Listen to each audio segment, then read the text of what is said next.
Itu juga kami di PPG sendiri kita diajarkan untuk bagaimana mengajar gitu. Mengajar yang bagaimana untuk mengajarkan, membuat lingkungan yang aman, nyaman bagi peserta didik sesuai dengan kebutuhan mereka.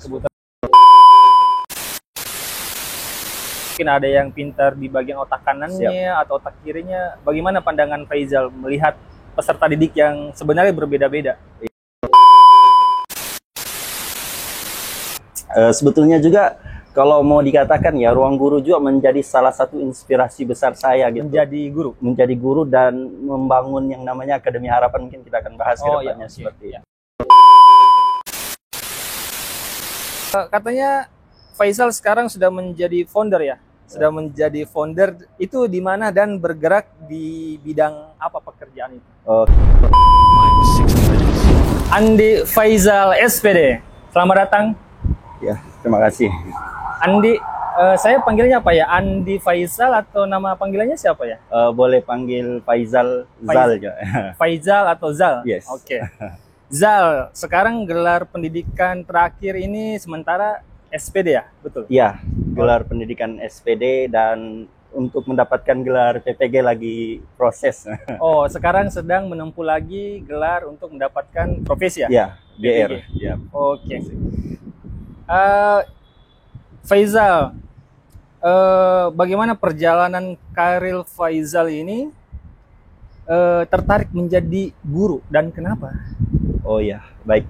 Terima kasih. Jadi sebetulnya kan mungkin hal yang paling berpengaruh besar ya untuk saya sebetulnya bukan orang tua sih, tapi saya punya guru, guru favorit. Sewaktu saya di jenjang SMP dan SMA, banyak hal yang saya pelajari dari guru favorit saya itu gitu. Dan saya sangat senang untuk bagaimana bisa berbagi gitu. Saya nyaman dan senang untuk berbagi ke yang lain, ke hal-hal yang positif ke orang-orang lain gitu.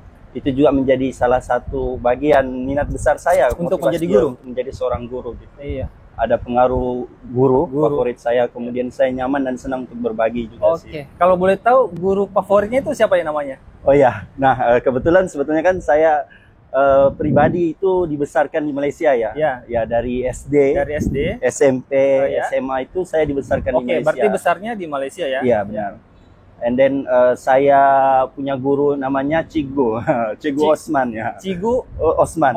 Ya, Cigu Osman. Cigu itu panggilannya guru juga kan? Ya benar. Kalau kita di Malaysia tuh kita sebut Cigu Osman. Cigu gitu. Osman. Cigu Osman. Jadi itu guru favorit saya. Cigu Osman ya? Dia sangat banyak menginspirasi saya sih, memberikan saya nilai-nilai untuk mau berbagi, untuk mau melakukan yang terbaik sih. Itu luar biasa, dan semoga Allah merahmatinya karena udah meninggal dunia di tahun 2017 yang lalu. Kalau boleh tahu, Cigu Osman ini dia di SDK, SMP atau di SMA?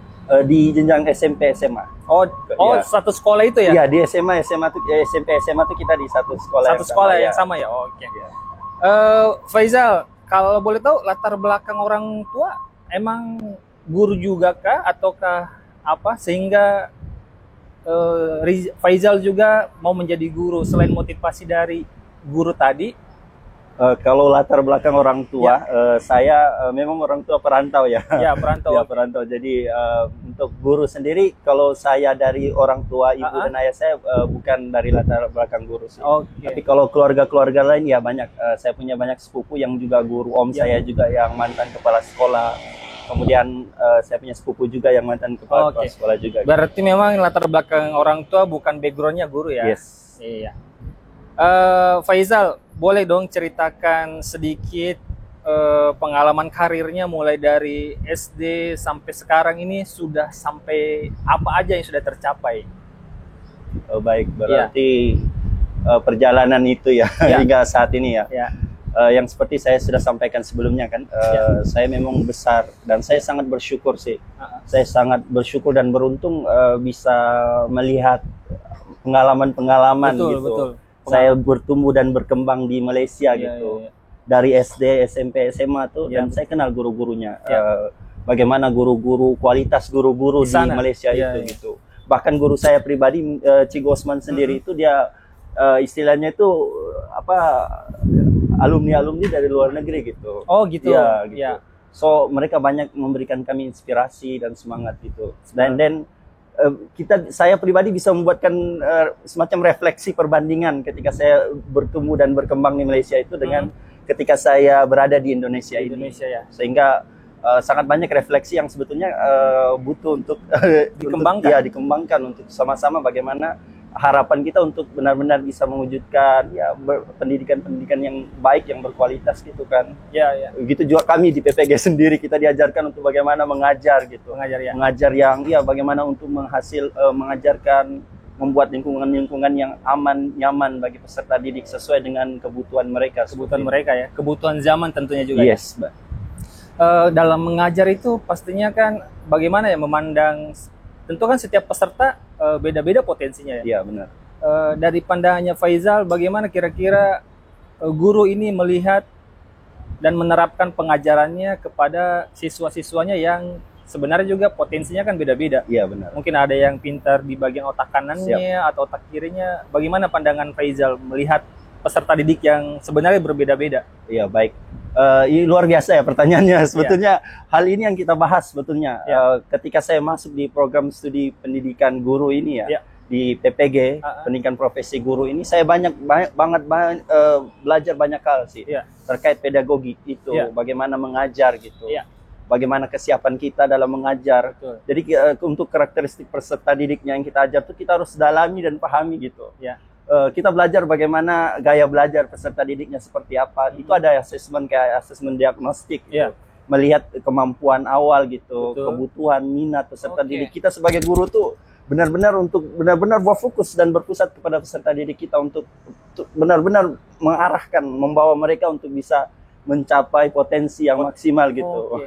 Jadi guru juga melihat potensinya dari peserta didiknya ya. Pasti berat juga itu ya, karena harus melihat puluhan siswa-siswinya. Iya benar, bahkan kalau kita dari kelas 1 hingga ke kelas 12 itu bisa aja ratusan. Ya, dan itu butuh perjuangan untuk bisa difahami gitu kan, yang mau benar-benar berusaha memaksimalkan potensi peserta didiknya sih. Keren sih, keren. Seorang guru bisa melihat siswa-siswinya ya. Kalau dari kelas 1 sampai kelas 12 itu kan otomatis banyak siswa-siswi berganti-gantian ya. Dan hebat sih bisa melihat potensi itu. Faizal, boleh saya lanjut ke pertanyaan selanjutnya. Ini di dalam perjalanan dan dunia kerja. Siap. Katanya pernah bekerja di ruang guru ya? Iya, benar. Berapa lama Faizal bekerja di sana, dan perusahaan ruang guru itu sudah berapa lama Faizal berada di sana? Ya, baik. Sebetulnya juga kalau mau dikatakan ya, ruang guru juga menjadi salah satu inspirasi besar saya gitu. Menjadi guru dan membangun yang namanya Akademi Harapan, mungkin kita akan bahas ke depannya seperti itu. Awalnya itu saya sebetulnya setelah lulus kuliah, itu di tahun 2017 akhir ya. And then di tahun 2018 awal itu saya sudah ikut kerja di ruangguru.com. 2018 ruang kerja, Ya, di ruang guru. Ya, ruangguru.com ya, perusahaan startup ya. Terkait aplikasi bimbingan belajar gitu, itu ruangguru.com. Itu saya sudah bergabung sejak tahun 2018. Awal 2018 sampai dengan 2021 akhir gitu. Itu memutuskan 2021 itu why? Kenapa memutuskan berhenti dari ruang guru itu? Oh ya, sebetulnya kalau memutuskan untuk berhenti mungkin karena domisili ya, pribadi ya. Maksudnya pekerjaan saya itu sebetulnya dari tahun 2018 itu banyak di Kalimantan ya. Saya pernah ke kota Pontianak, Kalimantan Barat. Kemudian saya pernah ke Palangkaraya, Kalimantan Tengah, Kalimantan Selatan, Banjarmasin gitu kan. Kemudian ke Balikpapan, Samarinda, and then pernah juga ke kota Tarakan. Perbatasan Tarakan ya. Tarakan di sana di Kabupaten Nunukan. Banyak hal sih yang saya pelajari dan saya sangat bersyukur dan beruntung gitu. Ya memang kalau kita ditanyakan kenapa saya melepaskan itu untuk mungkin melihat untuk karir yang lebih jauh gitu. Karena saya ingin coba mengembangkan potensi saya lebih dengan pengalaman yang saya dapatkan gitu, yang luar biasa banget. Faizal, sudah berapa kali berpindah posisi atau unit di ruang guru itu? Oh ya, kalau jabatan atau posisi, sebetulnya posisi saya terakhir di ruang guru itu sebagai account manager ya. Manager. Tim lapangan regional Kalimantan Timur dan Selatan, Kalimantan Timur Utara atau disebut Kaltimtara waktu itu. Kaltimtara ya. Ya itu. Jadi saya punya banyak tim di daerah-daerah gitu. Ya dari situ mungkin sekitar banyak sih. Karena saya sempat ditempatkan juga di kota Pontianak, nanti ke kota Balikpapan lagi, nanti beberapa waktu ke kota Tarakan karena punya tim lapangan gitu. Oh, yang harus dipantau ya? Iya, yang harus pantau. Dan untuk saya lihat juga bagaimana sih kebutuhan-kebutuhan di daerah-daerah pelosok gitu. Faisal, saya lanjut di bagian guru dan pendidikan. Nah, sekarang sudah berapa lama Faisal menjadi guru? Kalau berapa lama? Mungkin sebetulnya di waktu SMA juga. Sebetulnya kalau di sekolah saya di SMA tuh kita memang ada semacam part di mana role ya untuk mengajar adik-adik kita gitu. Itu juga bagian dari mengajar ya. Iya, bagian dari mengajar juga. Jadi ya begitu. Mungkin kehidupan saya seperti itu. Mulai dari SMA tuh ditanamkan untuk bisa berbagi. Karena di waktu ada program di sekolah tuh mengajarkan ke adik-adik kelas gitu. Ada programnya seperti itu. Itu mengajarkannya sebuah materi juga ataukah lebih ke seperti diskusi? Lebih ke materi-materi di kelas seperti pengajaran secara non formal gitu. Oh gitu. Ya, secara non formal mungkin diadakan kegiatan semacam pertemuan-pertemuan yang nanti yang apa kondak itu yang membawa itu ya kakak-kakak seniornya gitu. Sambil sharing-sharing juga adik-adik. Jadi dari mulai dari situ sebetulnya. Berarti sudah dari Malaysia ya? Iya, dibangun jiwa untuk mengajarnya itu sudah terbangun dari sejak SMA di Malaysia. Ya, begitu juga. Dan waktu di perguruan tinggi juga itu saya pernah membangun itu juga ini juga bagian kecil yang akhirnya terbentuknya Akademi Harapan. Dulu kita pernah buat komunitas belajar gitu. Komunitas belajar, kita kumpul ke adik-adik mahasiswa kita yang semester 1, 3 waktu itu. Itu yang saya semester 7. Nah, kita buatkan semacam komunitas belajar gitu. Namanya MOIS, Master of English Study waktu itu. Waktu dulu ya? Iya, kita rangkum, kita serius kita buat. Akhirnya pada prosesnya itu pada akhir kegiatannya itu kita bisa menerbitkan sebuah buku gitu.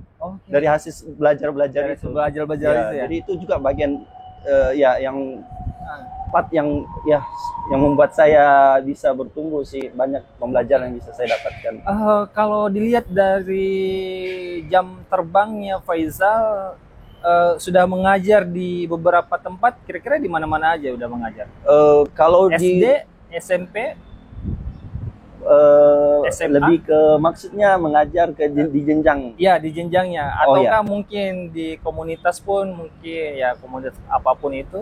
Oh ya.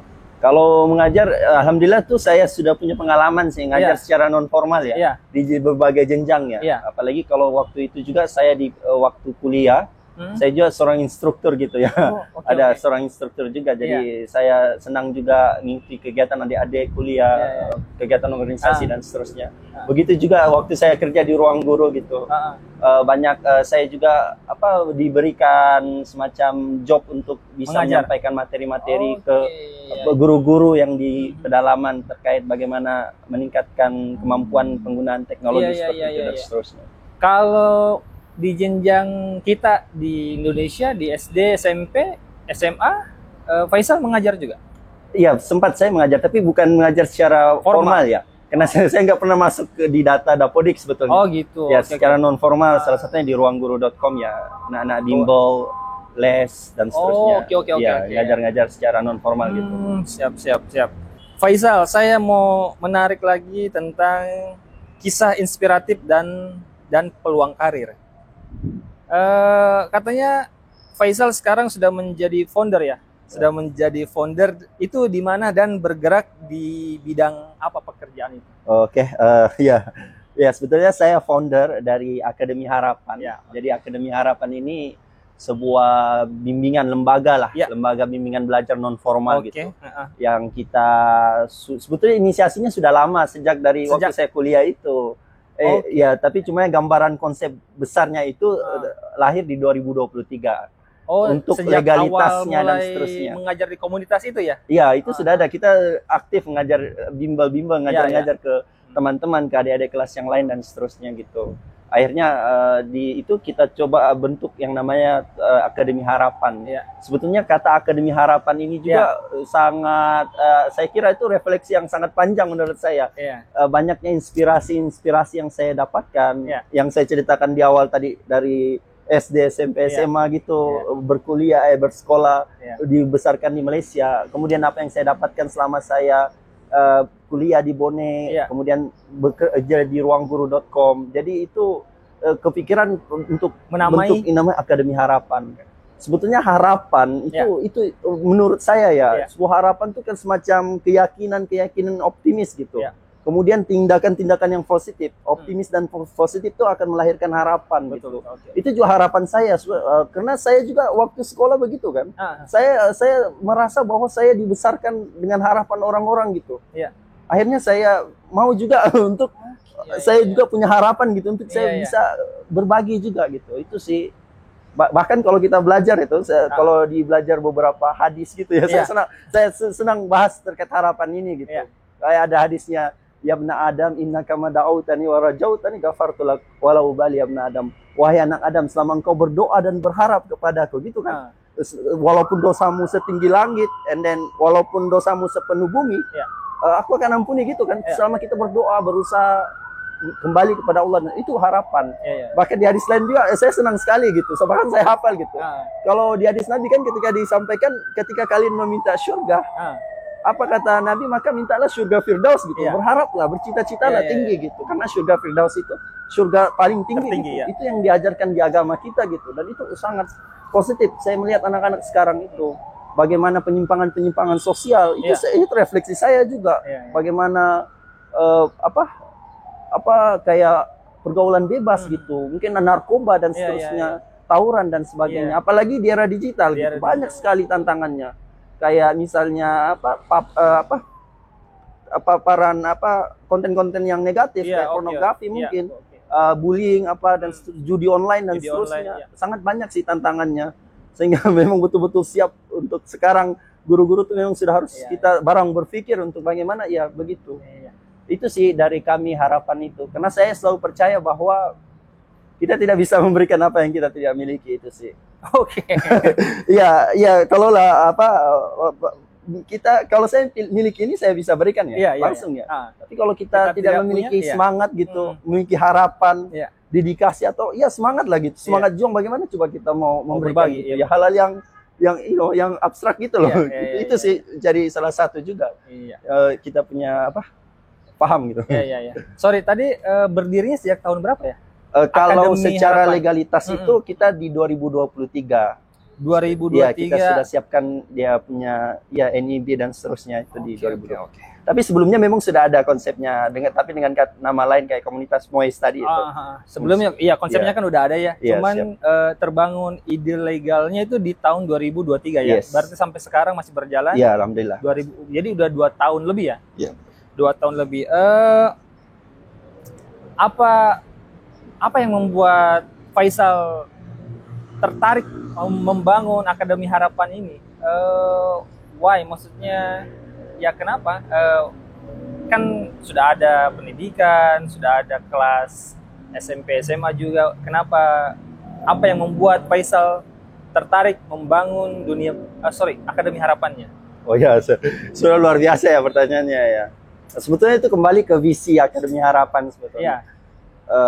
Visi kami itu sebetulnya visi kami itu mewujudkan kemerdekaan hakiki setiap individu. Mewujudkan kemerdekaan hakiki setiap individu. Kemerdekaan hakiki gitu. Karena itu realitas saya perhatikan.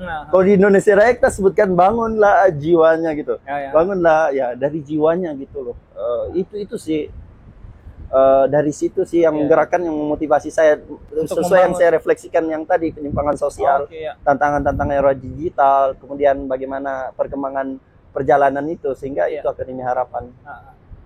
Bahkan kita selalu lihat tuh di media sosial gitu kan, kadang-kadang anak malu gitu, mental malu, orang tuanya ojol gitu, kok bisa ya? Apa salah sih? Apa salahnya? Iya gitu, orang tuanya ojol dan seterusnya, selama itu baik dan halal gitu. Betul. Itu konsep mindset begini yang harus kita bangun ke siswa-siswa kita saat harus kita perbaiki juga. Gitu.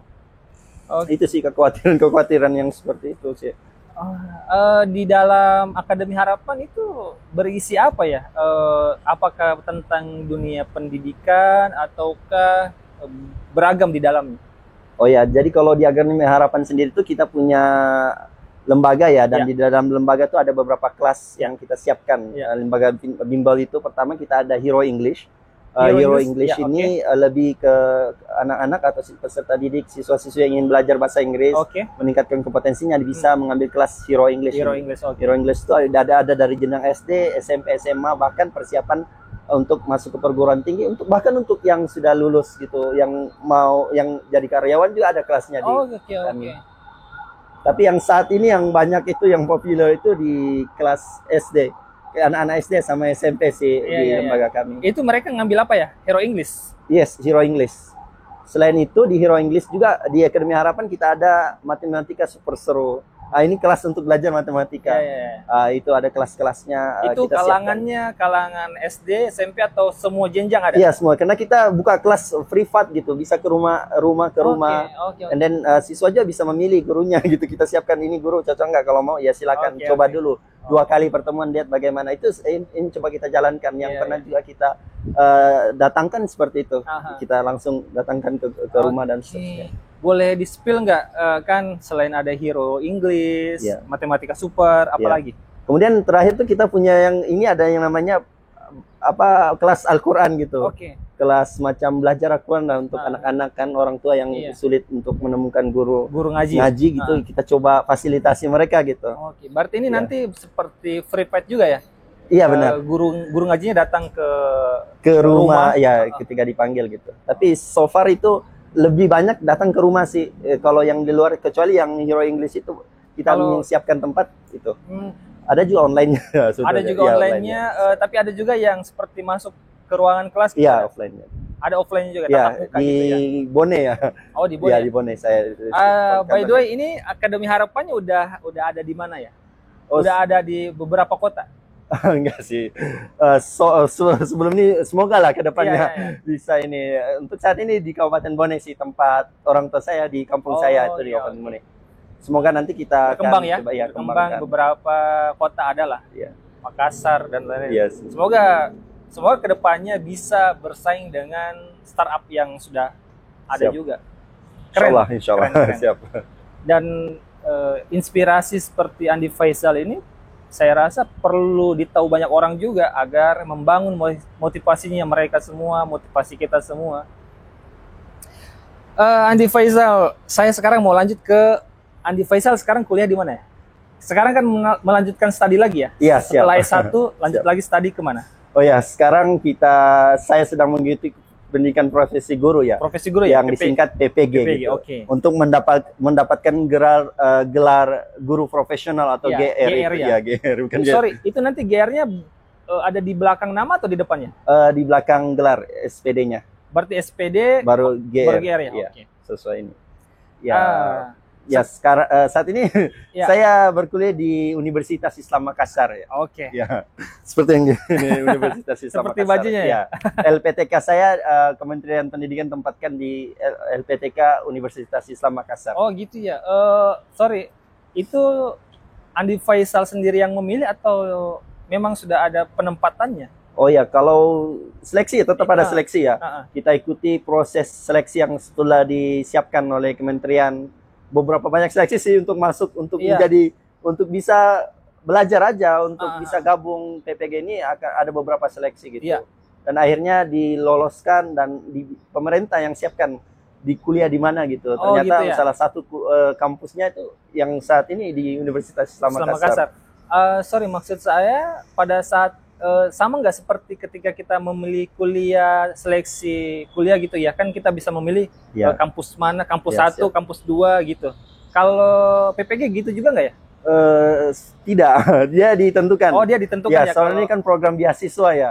Jadi gitu pemerintah yang tentukan kuliah di mana dan ketika sudah lolos seleksi itu ditentukan ya. Dan nanti Andi Faisal ini ditempatkan di Universitas Islam Makassar begitu ya. Oke. So far sudah jalan ini, insyaallah. Udah beberapa kali pertemuan udah insyaallah selesai di 1 tahun perjalanan PPG insyaallah. Insyaallah amin ya. Andi Faisal, Bagaimana rasanya kuliah di UIM? So far ya, kita kuliah di UIM luar biasa sih menurut saya pribadi. Bahkan di orientasi dulu, seingat saya di orientasi kami dulu penerimaan PPG ya di UIM ini. Prof yang rektor UIM sekarang nih, Prof Dr. Muammar Bakri ya, itu sampaikan bahwa ya dimanapun itu, dan ya memang kita senang kan, apalagi di UIM gitu kan yang nuansa Islamnya gitu, Islam Makassar gitu, itu luar biasa sih. Saya ingat pesannya rektor UIM itu, apa itu? Pendidikan tuh profesi pilihan hati gitu. Oh, yang selalu saya pikirkan, renungkan, pilihan hati gitu, yang memang hati ya. Dimanapun harus hati yang gitu. Bagaimana Andi Faisal merasakan pengalaman diajar oleh dosen-dosen yang ada di UIM, tentunya juga dengan fasilitasnya kan tetap muka ya? Iya, siap. Nah, bagaimana Faisal merasakan hal itu? Bagaimana dengan dosen, tenaga pengajarnya? Apakah bagaimana ya? Keren atau bagaimana gitu? So far luar biasa sih. Ya. Karena PPG ini kan semacam pembelajaran yang luar biasa sih menurut saya. Bagaimana kalau kita belajar itu, kita belajar di kelas. Kemudian kita setelah di kelas tuh kita coba terapkan langsung di lapangan gitu. Terapkan langsung di lapangannya gimana nih? Misalnya kan kalau di PPG itu kan kita ada 2 semester ya. Dalam proses PPG itu, selain kita berkuliah langsung di UIM ini, UIM juga ada kerjasama dengan beberapa sekolah ya. Saya pribadi itu berada di SMA Negeri 6 Makassar. Gitu. Oke. Ya gitu. Jadi kita tuh dia semacam line gitu ya. Ya sejajar gitu. Jadi apa-apa materi-materi yang kita pelajari di ruang-ruang kelas, yang diajarkan dosen-dosen yang luar biasa, yang terbuka gitu. Bahkan dosen-dosen sini kita senang langsung bisa ketemu gitu ya. Beda sama waktu kita di jenjang S1 ya agak susah ya, alurnya itu agak jauh. Kalau di sini alhamdulillah luar biasa sih, kita bisa ketemu langsung bahkan dengan Pak dekan kita di KIPS ya itu luar biasa. Kita sering ketemu gitu, kita sering lihat dosen-dosen kita. Jadi komunikasi itu lebih nyaman dan senang, terbuka gitu, dan responsif juga gitu. Tadi saya menarik soal langsung praktik di lapangan. Berarti ketika setelah pertemuan dengan dosen dan mahasiswa, itu nanti hasil itu dipraktekkan langsung di sekolah SMA berapa tadi? 6. SMA 6 Makassar ya? Yes. Oke, berarti setiap mahasiswa punya tempat masing-masing nih? Iya benar, itu sih luar biasanya PPG ini sih. Karena misalnya kita belajar prinsip pengajaran dan asesmen gitu. Kita ngajar dari kelas, kita belajar dengan para dosen kita di UIM, dan setelah itu yang kita ajarkan itu kita terus implementasikan di lapangan langsung. Di lapangannya itu yang tadi UIM di sudah SMA 6 itu. UIM yang kerjasama ya dengan sekolah SMA. Gitu. Itu luar biasanya. Sehingga kita bisa tahu tuh cara buat asesmen yang benar, yang tepat, sesuai kebutuhan murid, sesuai karakteristik peserta didik. Itu kita belajar luar biasa sih. Itu salah satu metode yang luar biasa yang sebetulnya saya nggak pernah dapat di ini waktu saya di jenjang S1. Karena ini luar biasa, karena kita langsung praktek gitu. Cara buat modul ajar diajarkan di ruang kelas, langsung kita buat modul ajar dan langsung kita ajarkan di ruang-ruang kelas. Karena kan kita so percaya gitu kan. Sebetulnya kalau kita bicara-bicara seperti ini kan nggak jelas ya. I mean belum bisa dibuktikan. Tapi kalau kita sudah lakukan, sudah kerjakan, sudah ada, itu luar biasa sih.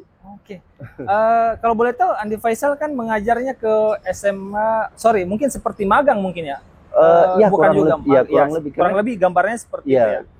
Itu di SMA 6 Makassar itu ngajarnya apa ya? Saya bahasa Inggris. Saya guru bahasa Inggris. Guru bahasa Inggris sana ya. Keren juga. Respon anak siswa-siswi di sana bagaimana? Luar biasa dengan sih. Metode yang didapatkan dari PPG itu. Iya, itu luar biasa banget.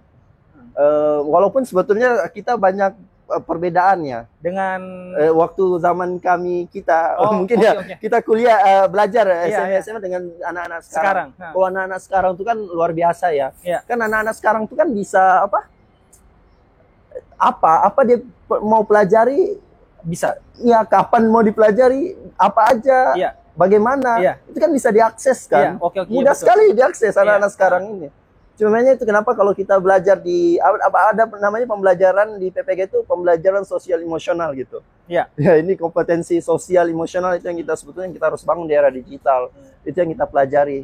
Kan ya oke lah, informasi itu kan banyak ya. tapi nilai kita mau mengembangkan nilai dari informasi itu itu yang anak-anak nggak tahu. Mungkin mereka paham, tahu aja, tahu aja, tapi nilainya nggak dapat anak-anak. Itu sih yang luar biasanya. Dari kita di PPG itu diajar untuk itu coba mengembangkan nilai-nilai siswa. Kalau Ki Hajar Dewantara itu sampaikan bagaimana membangun dan kebahagiaan setinggi-tingginya. Itu mencapai anak peserta didik itu mencapai kebahagiaan dan keselamatan setinggi-tingginya gitu. Jadi itu kita terus dorong itu. Kenapa ada Ingar Sasung Tulada itu kan, Umatnya Mangun Karsa, Tuturi Handayani ya. Itu kita belajar terus. Yang mungkin yang kemarin tuh Merdeka Belajar itu karena kita berpusat ke siswa. Kita betul-betul bagaimana membangun semua kompetensi siswa dari sikap, nilai, pengetahuan, keterampilannya dan seterusnya. Kalau dari sisi dosennya bagaimana pandangannya Faisal melihat dosen-dosen yang sudah Faisal kenal? Siap. Bagaimana karakter mereka mengajar, bagaimana metode mereka mengajar, bagaimana menurut pandangan Faisal?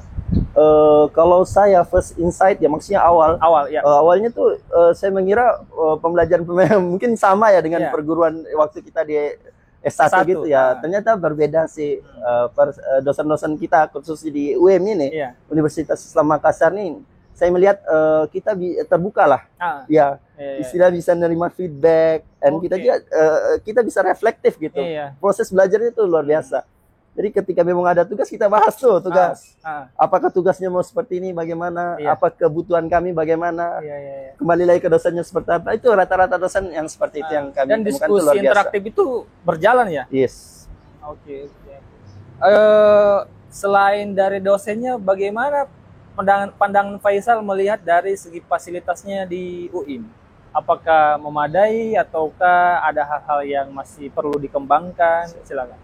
Kalau mau dikatakan memadai ya cukup memadai ya. Fasilitasnya lengkap. Nah, luar biasa nih. Suasana jauh luar biasa nih. Kalau suasana bagaimana rasanya? Nyaman luar biasa, nyaman sih, luar biasa. Kita juga dilengkapi dengan stand-stand food yang ada di sini kan luar biasa. Gazebo itu ya. Banyak pilihan. Luar biasa sih. So far alhamdulillah luar biasa. Saya juga sangat bersyukur ya. Karena itu juga bagian refleksi saya pribadi. Saya belajar di sini, ada pengalaman besar. Yang juga bisa saya berbagi ke siswa-siswi saya ke depannya dan ke yang lain-lain seperti itu. So far alhamdulillah sih. Aman ya semuanya. Ya, aman dan nyaman ya. Yes. Aman dan nyaman. Andi Faisal, saya senang banget bisa bertemu Andi Faisal. Saya senang juga bisa mendengar histori karir Andi Faisal, dan yang lebih saya senang adalah ketika mendengar bahwa Andi Faisal founder dari Akademi Harapan. Itu luar biasa sih, keren banget. Andi Faisal, terakhir pertanyaan dari saya ini yang terakhir. Kalau Andi Faisal bisa kembali ke masa lalu ya, apa satu hal yang akan Andi Faisal ubah atau Andi Faisal lakukan dalam perjalanan Faisal sebagai mahasiswa, guru, dan founder? Luar biasa ya pertanyaannya. Ini agak susah sih. Kalau kembali ya. Saya punya harapan besar sih kalau saya kembali ke masa lalu ya. Mungkin saya akan lebih duluan harus mendekati guru-guru favorit saya. Orang-orang yang mau membangun semangat itu dari awal. Cobalah kalau saya sadar dari awal. Ada orang memberitahu, begini strateginya, begini harus kita kerjakan.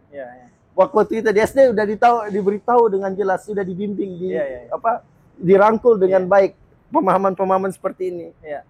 Itu sih harapannya, kembali seperti itu, bertemu orang-orang yang inspiratif, yang luar biasa, mau untuk membantu kita, mau untuk mendengar ya, dan mengembangkan kita gitu. Walaupun saya sudah dapat, tapi agak lambat ya. Coba kalau saya mau kembali, saya mau lebih cepat ya. Jadi seandainya kembali ke masa lalu, pengen lebih merangkul ya, pengen lebih dekat dengan guru-guru yang memberikan motivasi tersebut, agar siapa tahu mungkin kalau pada saat itu lebih dekat dan lebih terangkul, mungkin kecepatan bisa membangun dunia Akademi Harapannya mungkin di umur-umur lebih mudanya lagi. Siap. bisa berdampak lebih cepat gitu. Iya, bisa berdampak lebih cepat dan berdampaknya lebih luas sekarang mungkin. Ya. Oke, Andi Faisal, terima kasih banyak atas waktu dan kesempatannya. Siap. Semoga di lain waktu Andi Faisal tetap berkenan hadir kembali dengan tema dan topik yang berbeda. Siap, terima kasih. Saya juga sangat luar biasa ya, berterima kasih untuk bisa diundang, untuk bisa berbagi ya, luar biasa. Terima kasih banyak. Ya, sama-sama. Andi Faisal, semoga Akademi Harapannya terus maju dan berkembang. Semoga kedepannya di beberapa kota besar ini ada perwakilannya. Siap. Semoga kedepannya berkembang terus. Terima kasih Andi Faisal. Terima kasih yang sudah nonton.